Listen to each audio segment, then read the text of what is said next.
Hello, this is David Wyatt again for Automation Doctor with our weekly update of April 28, 2025 for the HDC 2400 Project 066 effort. What you're looking at now, of course, is the high resolution 4K image on the right hand side. And the lower left, you're seeing the operator touchscreen capacitive 7-inch, I believe, and it's running at a resolution of 1020 by 700. We're looking at the same view we always have, which is just some mechanical devices that are moving so we can gauge the fluidity of the video.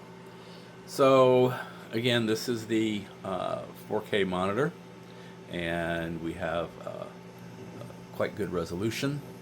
We can read numbers and get all sorts of details. And this is the 1K monitor. And zoom in a little bit.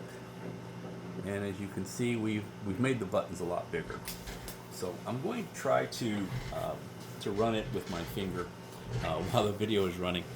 We'll see how well this works. I recently, or previously, logged in as an administrator using the keyboard. There is an on-screen keyboard, but we're probably better off using a real keyboard. We can work those details out. But I can go into the setup menu, and from here I can do administration work, I can do patient controls, I can do camera controls. If I go into the administration button, then I can add users, delete users, change passwords, update firmware. I can exit to the operating system, which we're not going to, you can only do that when you've logged in as an administrator. I can shut down the system, and I can show people what version of software we're running. You can add users, but you have to have a password, of course. You can update the firmware, and right now we have no firmware to update, so it just says OK. So let's go back. And let's go into the patient controls. In the patient controls, we can set up cases, set up patients. We can open cases, edit cases, export those. We haven't actually executed the DICOM yet, but that would be what we're going to be doing soon. We can create cases. So let me open a case. And I'm going to open case 1, 2, 3, 4, 5, 6.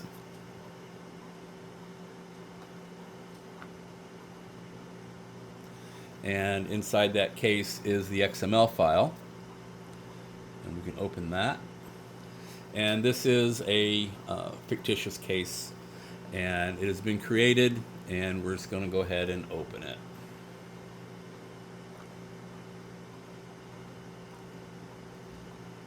Oh, we want to go back. I'm sorry, my fault.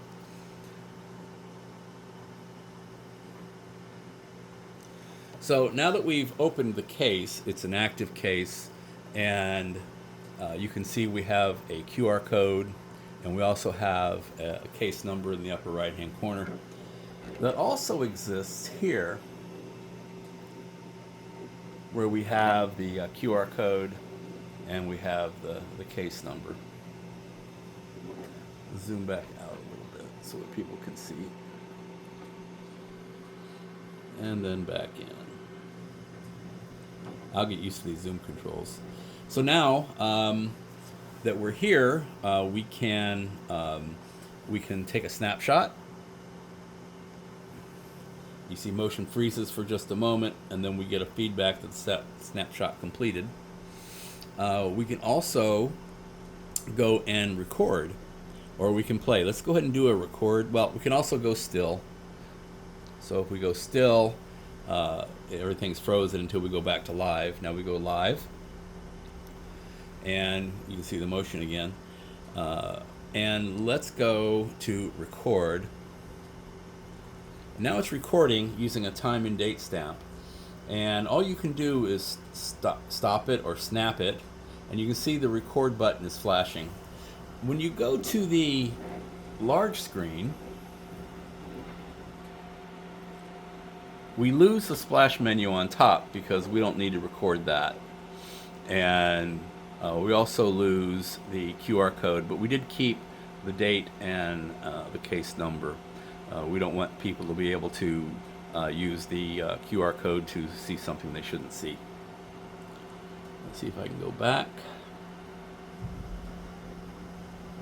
So while we're recording, I can snap another picture, and you see it freezes for just a moment, and then you get the feedback that it happened.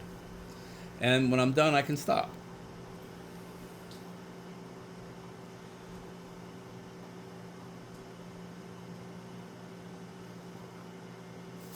So now we're back in setup mode, and I apologize for my fat fingers trying to push the buttons. Once we mount it, it'll be a little better. But let's say I want to play what I just did. So if I press play, the case comes up, and I can go to my recordings and open them. And they're in the same date order. Go down to the bottom. We might need to think about getting a stylus for this. And make sure I get the right one here. There it is. Let's open it. And now it's playing. And see the icon says playing. And up here, it also says playing. Kind of hard to see that. I'm going to have to zoom back out for you. There it is. Now it's playing the video. And when it finishes playing the video, it will automatically turn off. You can also stop it if you choose, using the stop button here.